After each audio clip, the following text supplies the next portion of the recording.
विदर्भाची प्रतिपंढरीक श्री क्षेत्र घोराडा येथे श्री संत केजाजी महाराजांच्या 119व्या पुण्यतिथी उत्सवानिमित्त आज सोमवारी भव्य दिव्य असा पालखी व दिंडी सोहळा पार पडला।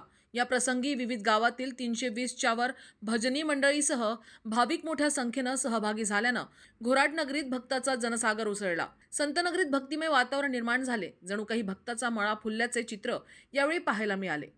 या पालखी व दिंडी सोहळ्यात टाळ व मृदंगाच्या तालावर ठेका धरणारे वारकरी आणि हरिनामाचा गजर करीत संत केजाजी महाराजांच्या जयघोषानं घोराड नगरी अक्षरशः दुमदुमली होती।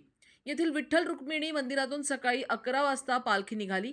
यावेळी मुख्य प्रवेशद्वारावर रथाचे पूजन ज्ञानेश्वर महाराज भांदक्कर तथा अभ्युदय मेघे यांच्या हस्ते पार पडले। यात विविध मंडळांनी तयार केलेले आकर्षक रथ, दाखल झालेले अश्व, बँड पथक आणि भजनी मंडळाचा सहभाग असलेला हा दिंडी सोहळा हरिनामाचा जयघोष करीत मुख्य मंदिराला प्रदक्षिणा घालत संत नामदेव महाराज समाधी स्थळावर पोहोचल्यावर अश्वाचा रिंगण सोहळा पार पडला। यावेळी हातात भगव्या पताका घेत धावणारे वारकरी, विणेकरी, पखवाज वादक, डोक्यावर तुळशी वृंदावन पारायण गाथा घेऊन धावा करीत सहभागी झालेल्या महिला आणि हरिपाठ मंडळाच्या वतीनं मानवी साखळीद्वारे उंच मनोरा करीत वाजविला जाणारा पखवाज हे सगळे क्षण डोळ्यांचे पारणे फेडणारे ठरलेत। या अविस्मरणीय सोहळ्याचा क्षण प्रत्यक्ष पाहण्यासाठी मैदानावर भाविकांची, महिलांची मोठी गर्दी उसळली होती। या पालखी सोहळ्यानिमित्त गावातील रस्त्यावर महिलांनी रांगोळ्या काढून रस्त्याची सजावट करण्यात आली होती।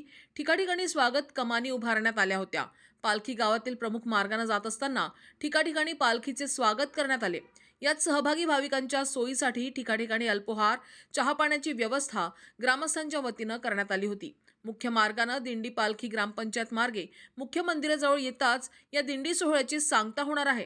त्यानंतर बाहे गावातील भाविकांना महाप्रसादाचे वितरण करण्यात येणार आहे।